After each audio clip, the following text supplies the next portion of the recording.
Thanks for being here. Subscribe to Cheating Stories Best, so you don't miss new stories. A knock on the front door surprised me. Firstly, it sounded timid and uncertain. Secondly, it was on Sunday and it was not yet 8 o'clock in the morning. Thirdly, everyone I was happy with already had a key to the apartment. Strange, but it could be important. And so I opened the door. Stunned doesn't even come close to describing my reaction to the thin, pretty blonde standing on the porch. "Hello, James." "Maddie." Beautiful, brilliant, vivacious Maddie. My ex-wife, Maddie. I hated Maddie. My heartbeat quickened, but I tried to control it. "Maddie, I didn't expect to see you ever again." "I know, but we need to talk. We needed to talk a long time ago." "How did you find me?" "I followed you from your mother's house. I remember that you usually go there on Monday evenings. It wasn't easy for me to decide to knock on your door." She smiled, but the smile was weak. She seemed unsure, which was completely unlike her, but at the same time definitely determined. "Can I come in?" "What do you want, Maddie?" "Please, James, give me 5 minutes and then I'll leave." I sighed dramatically, which had always been the extent of my resistance to Maddie's demands. I closed the door and followed her into the living room. She seemed worried, unusually worried, and I was in no mood to help her out. "So, what do you want?" Maddie's big blue eyes quickly wandered around the room, but there were very few clues. The apartment was new, and the bedrooms, bathrooms, kitchen, and office were priorities, so personal belongings were still in boxes. She looked meaningfully at the sofa, but having received no invitation, chose to remain standing. She turned to face me. "Could you offer me some tea, coffee?" "You're not a guest, Maddie. Say what you want to say." "How are you, James? Is it true?" I chuckled. "Why do you care?" "I love you, James, and I always loved it. And that's why you always cheated on me with Tom." It was Maddie's turn to sigh. "You know why? He was the first guy I ever loved. He was my first lover. We have a very special connection. And you didn't think that you should have shared this information with me before our wedding?" "I didn't think I still had feelings for him. He joined the army. I haven't seen or heard from him for 14 months, and I fell in love with you.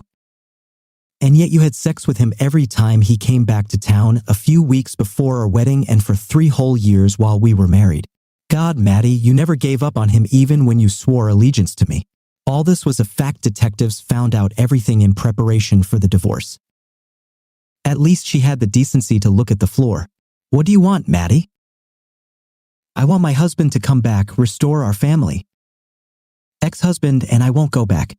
You burned our family, Maddie. I didn't want a divorce. You abandoned us, and then you didn't want to talk to me. I've been trying to talk to you for 2 years. I have nothing to tell you, and you have nothing that I would like to hear. You wanted Tom, use it. I wanted to be with you. I just wanted him too from time to time. I don't play this game. You didn't choose between us, so I made the choice." At these words, Maddie's eyes sparkled with tears. I don't claim to understand her, but the relationship she wanted would have killed me if I had agreed to it. Everything was leading up to this. "Your child needs you, James." Blood rushed to my head, my ears were throbbing, and I could barely think. Beth is not mine, Tom's the father. This came up at a custody hearing. It seems to me that together we could find a solution so you can see Beth. I know you love her so much. But I'm not talking about Beth. We have a son. I named him Jimmy. I didn't think the roar in my head could get any louder, but it did. I don't know how I managed to stay on my feet because I don't remember anything about the next few minutes. My mind just went somewhere else to process this new blow. When he returned, I laughed bitterly. "I've seen this show before, Maddie. We're having a baby. Oh, James, you're going to be the best dad in the world. Only it was Tom's child, not mine. But it's true, I didn't know I was pregnant when you served me with divorce papers, and when I didn't get my period, I thought it was because of stress. And when I realized that I was pregnant, we had already signed everything, and Tom and I were making plans for the future." "So what part of your plan for the future brought you here?" "I'm here because I love you. Your attitude towards me demonstrated this." Her tears burst out and rolled down her cheeks. They seemed sincere, but with Maddie, you couldn't really be sure. "Jimmy needs his father, and Beth misses you terribly, me too. Beth was not even 2 years old when we broke up. She was without me longer than with me, and you could have found me any time since I moved. What's really going on, Maddie?" She lowered her eyes again and tears rolled down from her long eyelashes. Tom left a few months ago. I don't know where he is, but he said he won't come back, never. Why? Maddie hesitated. He couldn't come to terms with the fact that Jimmy was your son. I couldn't help it. I smiled eerily. Well, then you made a bad choice. Please, James, I beg you. I love you, children love you. We're supposed to be a family. We belong to each other. This is Sirius, who is listed as the father on Jimmy's birth certificate. Maddie sobbed, then quietly squeezed out, Tom. Then it looks like you're looking for your husband in the wrong place. No, please, James. I really love you. You are the only husband I want, the only one I ever wanted. I swear to it. Maddie's face was contorted in agony and she was breathing heavily as she cried, her sobs laced with deep regret. I fought with myself not to reach out with comfort. She just looked lost, pathetic. Gone was the dynamo I fell in love with, replaced by the sad and desperate wail. I felt my heart begin to break from her pain, but for some reason I didn't have my own pain. The sound of the key in the front door lock saved me. I turned around with relief and a smile of anticipation appeared on my face. Sure enough, as day turns to night, the door swung open to reveal a slender, dark-haired vision in yoga pants and a puffy jacket holding a bag of baked goods and a cardboard tray with 2 paper cups with lids. You're home, I said, smiling widely. Sally gave me a bright smile, but then she saw Maddie and looked at me puzzled. Honey, this is Maddie. Realization dawned, and Sally's lips pressed firmly together and then curled into a cold smile, a smile that did not touch her expressive dark eyes at all. Hello, Maddie. I've heard a lot about you. Maddie's eyes widened, then turned into slits. She could only nod, sobs shaking her body. She rushed past us, leaving the door open. I carefully closed the door behind her. Are you okay, honey? Sally looked deeply into my eyes and lightly touched my cheek with her hand. To be honest, I'm a little scared. I knew that I would see her again someday, but I had never imagined anything like this. What did she want? Reconciliation? Tom ran away and she claims I'm her son's father. Oh no, James. Could this be true? Quite when it became clear that she would not give up on Tom, I quickly filed for divorce. We had some money and I gave her everything she wanted to get her to sign. Is it possible that she was pregnant without knowing it? What are you going to do if this is true? I took the tray and bag from Sally and placed them on the kitchen island. I unbuttoned her puffy jacket and hung it in the hallway closet, then hugged her and kissed Sally, caressing her soft lips with mine. What we are going to do is what we always do, my love. Do the right thing. You taught me this. If I'm this boy's father, then Maddie and I will find the best way to support him. But this will be within the framework of our marriage, ours with you. I'll never go back to her. She smiled and disappeared into me. Sally was my rock after Maddie's betrayal. At first, I was hopeless, prickly, suspicious, lashing out at the slightest provocation, real or imagined. Sally accepted my wounds and showed me daily that I could trust her with all my thoughts and feelings. She showed me that I was worthy, that I could truly be loved. Drawing on Sally's kindness, her patience, and her determined love in the face of my most destructive impulses, together we forged a passionate, lasting partnership. I love this woman so much.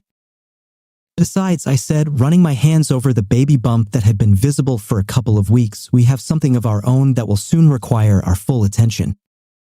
Sally gave me another one of her loving smiles. By the way, your child and I are very hungry. Where did you put the buns and tea? We laughed, held hands together, and headed to the kitchen. Thank you for listening to this story. Now here is another exciting story for you to read. I've never considered myself particularly attractive. I certainly don't have big tits, a big round ass, ballerina legs, or hair shiny enough for a shampoo commercial. And unlike Helen of Troy, my face wouldn't launch 1,000 ships. Despite this, I have received a lot of male attention over the years. Maybe it's because I have an open and friendly face and I'm always kind to everyone. Regardless of the reason, after a man called me attractive or some synonym for about the 50th time, I admitted that there was something about me that attracted guys. It never crossed my mind, and I continued to be friendly and nice to everyone I came into contact with, even some people who probably didn't notice.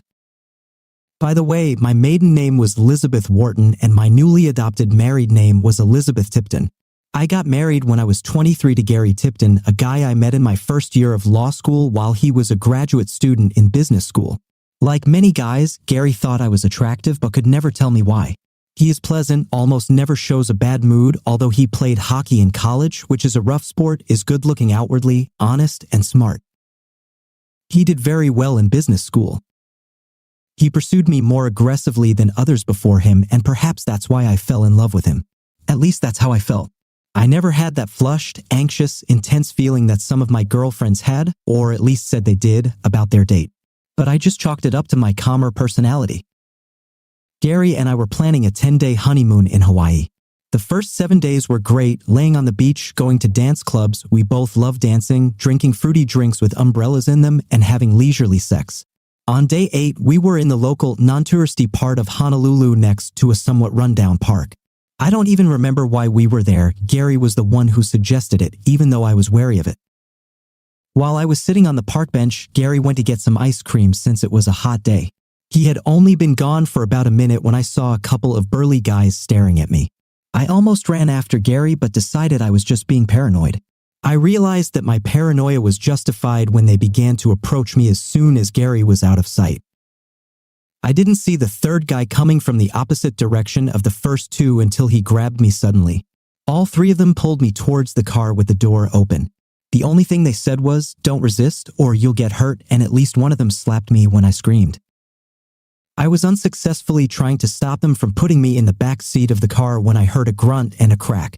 One guy let me go, and suddenly things became very violent. I felt my head hit the car, and I collapsed to the ground in pain bordering on delirium. One of my eyes was quickly swollen shut, and I was having trouble thinking clearly. But as far as I could tell, some big blonde guy was fighting two thugs while a third lay motionless on the ground. One of the thugs landed on top of me, apparently unconscious, and I instinctively pushed him away from me. Just in time to see the big blonde guy snap the neck of the third guy, who went completely limp and fell to the ground. The big blonde guy literally threw off the bandit who was lying on top of me and then asked in a gentle voice, "Are you okay?" I guess my answer was garbled because he got a concerned look on his face. Then he picked me up like I weighed nothing and carried me to his car. He carefully placed me in the front passenger seat and buckled me in. He wet a rag with water from a bottle and gently wiped my forehead over my swollen eye. Somehow, he took out a bandage, I think from the first aid kit, although I didn't see it, and placed it over the obvious cut above my left eye. He disappeared for a short time, put my purse on my lap, and said, "I'll take you to the hospital." I saw him playing with his phone, apparently getting directions to the nearest hospital, and then we were on our way. During the trip, I drifted in and out of consciousness. When I was conscious, I remember looking at his face and thinking, this is the most handsome guy I've ever seen in my life. I admired his broad shoulders and big biceps. He asked me a lot of questions, obviously trying to wake me up since I was told in high school health class that if someone has a head injury, you should try to keep them awake. All I remember were the questions. Did my rings mean I was married? Where was my husband and what did he look like? I think I gave the right answers. I realized this when he pulled up to the hospital emergency room.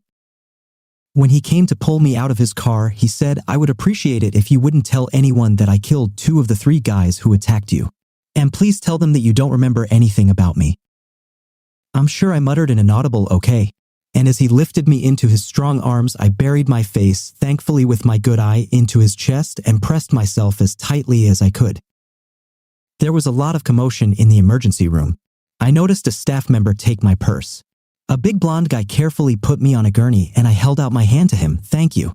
"I don't even know your name," I said in a moment of enlightenment, grabbing his hand. "My name doesn't matter," he smiled, a smile that lit up the dim corridor of the emergency room with the light of a 1,000,000-candle halogen lamp. "Just call me Jude."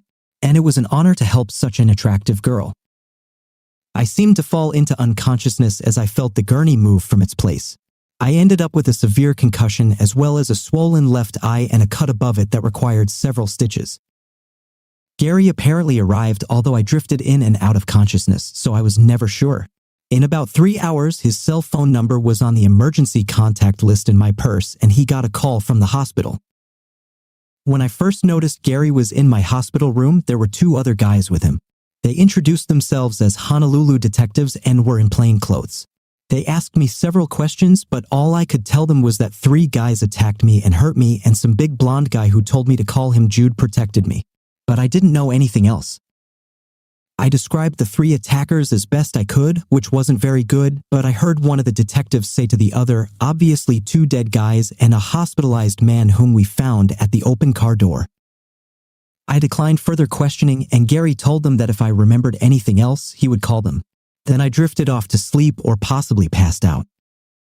I remember when I was in some state of delirium, I had vivid dreams, so vivid that when I passed out, I thought for a few seconds that they were real, about a big, blonde, handsome guy. We were making out, having sex in all imaginable positions and places. His face, broad shoulders, and biceps were imprinted on my brain with a brilliance I had never experienced before.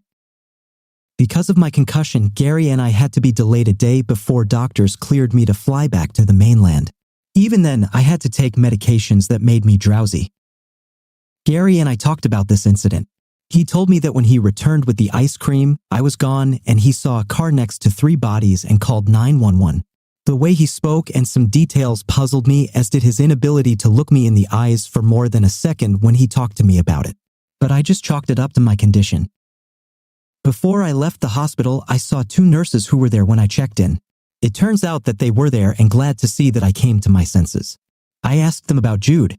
Apparently, one of the nurses tried her best to hit on him, but he politely turned her down. I pumped as much information out of them as I could, but they didn't really know any more than I did. However, they confirmed that this dude is 1.5 hunks. A month after returning home, I was almost completely normal and doing as well in law school as I had before the incident. I truly received a lot of compassion and care from family and friends. Only to my best friend did I describe what Jude looked like and the vivid, realistic dreams I had about him. She studied psychology in college and identified it as a hero worship complex. I didn't tell anyone that I thought about him every day. One of the results of the incident was that it left a small scar near my left eyebrow. It was lightly covered with makeup and completely unnoticeable from a distance or when I was wearing sunglasses. However, whenever I noticed it in the mirror, instead of remembering the bad part of the incident, I thought about Jude. Gary got his master's degree. I got my law degree and we both got good jobs. I joined an intellectual property law firm and he joined a startup internet company. After about 5 years of marriage, things were going well for us in many ways. But sometimes I had a strange feeling of emptiness. I would call our marriage comfortable because we never fought. We had many common interests, a good lifestyle, and a good collection of mutual friends. However, I eventually admitted to myself that I was not sexually satisfied, and my vivid dream of Jude having sex with me repeated a couple of times a month was very disturbing and depressing. I went with Frank Fitzsimmons, a partner in my law firm, to visit a new client in a city about 200 miles away. The new client was a relatively large engineering company, Kinetic Force LLC, which had several inventions that they wanted to patent. A female receptionist led us into a spacious, ornate conference room. It was obvious that Kinetic Force was a very successful company, and we were soon joined by Jim, the company's president, and Kate, their in-house paralegal. After a few pleasantries, Jim said, "Our chief engineer, Dirk Van Loo, will join us soon. Despite our success, we are newbies when it comes to intellectual property. So while we wait, why don't you give us a rundown of general information about trademarks and copyrights?" In a controlled, business-like manner, I began to present all sorts of general information and answer Kate and Jim's questions. About 15 minutes after my story, the door opened and a guy I assumed was named Dirk walked in. My chatter stopped, my heart stopped, and my brain ceased functioning properly. I think I heard Jim say, "Oh, LBDH and Frank, this is Dirk Van Vet, our chief engineer." It was Jude, there was no mistake in this. His appearance was burned into my brain. When I heard his voice, all shadows of doubt disappeared. The look of recognition on his face when he shook my hand took away even that little bit. When I touched his hand, the electric shock that went from my brain down was one of the most powerful feelings of my life, so strong that I trembled. Dirk Jude came to his senses faster than I did and actually chatted with Frank for a few minutes while I looked at him in awe, hopefully without drooling. When Frank asked me a technical question, I finally snapped out of my stupor and engaged in semi-intelligent conversation for the next 20 minutes or so. Then, to my delight and horror, Jim said, "Lisbeth, why don't you go with Dirk to the prototype floor and then to his office to discuss the mechanical device we are interested in patenting? Meanwhile, Kate will take Frank to the laboratory to look at the electrical devices we are developing." Dirk and I didn't really talk when we went out to look at the prototype he had developed. When we got there, he explained it to me. It was relatively simple, albeit ingenious, and given my mechanical engineering degree, I had no trouble figuring it out. I took a few notes and photos and asked a few questions. When we finished, he said, "I have engineering drawings of the device in my office." When I followed him into his office, we again spoke very little. I closed the door behind me and began to shake. "You're the same Jude," I muttered. There was silence for a good minute as we looked at each other. I was shaking. "I've thought about you a lot over the past 5 years," he said softly. "You are the most seductive woman I have ever seen." When he said this, a feeling came over me that I had never experienced before. Most likely, it was a combination of lust, passion, hunger, and madness. I walked up to him, pulled his head to mine, and kissed him with a ferocity that both surprised and stunned me. He responded in kind. We ran our hands over our bodies, more in a trance than in reality. I felt his strong arms turn me around and push me so that my hands were on his table. I had never had such bright, hot, and passionate sex before that moment. I temporarily lost consciousness. I came to my senses when Dirk turned me towards him, at the same time lifting my panties into place after a few quick kisses to different parts of my neck and face. "I'm really sorry, Elizabeth," he muttered. But I did not let him finish. I dreamed about this for 5 years, only to discover that the reality is even better than the fantasy. "We have to pull ourselves together before we see anyone," he said. "But all I want to do is make love to you." He said, "Make love to you." I was happy. Over the next 15 minutes, we regained as much composure as possible and made a plan for Frank to return that night and for me to stay the night, apparently at Dirk's house. I learned that his wife died 2 years ago from a brain aneurysm. He asked, "Do you think about your husband?" I think my answer shocked him. "Right now, I can't think about anything other than you having hot sex with me. I've never cheated before, but I can't ignore how I feel about you and have been feeling for the last 5 years. I didn't lie to Gary when I called him to tell him I was staying the night. I told him I am discussing a number of things with the inventor of a device that I will help patent, and all this is absolutely true. I think Gary sensed something was wrong, but he didn't question further, and there was no expression of affection when I said goodbye. The night at Dirk's house was the best night of my life. It seemed that we connected on some higher level. I felt more comfortable with him than with anyone else in my life. Our nightly liaison exceeded my wildest dreams. For the better part of 12 hours, I was in a constant state of euphoria, and I had feelings stronger than those I had for Gary. About halfway through the night, I realized that although I had always been comfortable with Gary, I didn't love him because I didn't know what love was until my time with Dirk. After the night I spent with Dirk, my marriage was over. Although this was not a difficult decision to begin with, it was made easier by what Dirk told me about Gary during the incident. Dirk said he saw Gary come around the corner of the building with 2 ice cream cones while 3 guys were attacking me, then abandoned them and ran away. At first, I couldn't believe it. Although Dirk had no reason to lie, I was clearly already his if he wanted me. Then I remembered Gary's strange conversations with me about the kidnapping attempt and realized that he felt guilty when he talked to me about it, so he couldn't look me in the eyes. I remembered that his story often changed in minor details when he talked about this to others, and some of the things he said never rang true. When I returned home after spending the night at Dirk's house, the first thing I did was ask Gary about the details of the incident. From his discomfort in talking about it, including completely stopping the conversation after a couple of minutes, I knew that Dirk was telling the truth. I didn't tell Gary who I was leaving him for. I never mentioned Jude or anything else about Hawaii after my initial questions about it. But 2 days after I got back and after hours of phone conversations with Dirk, I sat Gary down. I didn't use the "we need to talk" cliche, especially because I wasn't going to have a discussion that implied we need to talk. I said directly, "Gary, these last few days have made me realize for the first time that I have never been in love with you the way a woman should be in love with her husband. I realized what love is only in the last few days. I'm filing for divorce before the end of the week because I'm in love for the first time." Gary tried to talk me out of it. He was upset by my reluctance to share details. He got angry when I told him that the night on the trip was the first time I cheated on him, but I don't regret it in the slightest. He called me names that at one time in my life would have really hurt me but currently didn't mean much to me. That same night, I went and stayed at a hotel. By the end of the week, I had taken the few things I needed from our house and either sent them to Dirk's house or put them in my car. I filed for divorce and served Gary. I told everyone in the family that I was divorcing Gary because I had fallen in love with someone else. I made an agreement with my law firm that I could work remotely, only coming into the office once a month for the next 6 months, after which they could either fire me or resign if the arrangement doesn't work out. Once we part ways, I won't approach any of their clients, with the exception of Kinetic Force, which will be my client. I got the distinct impression that many people who knew Gary and me considered me a traitor and hoped that my new relationship would fail or that I would end up with a venereal disease.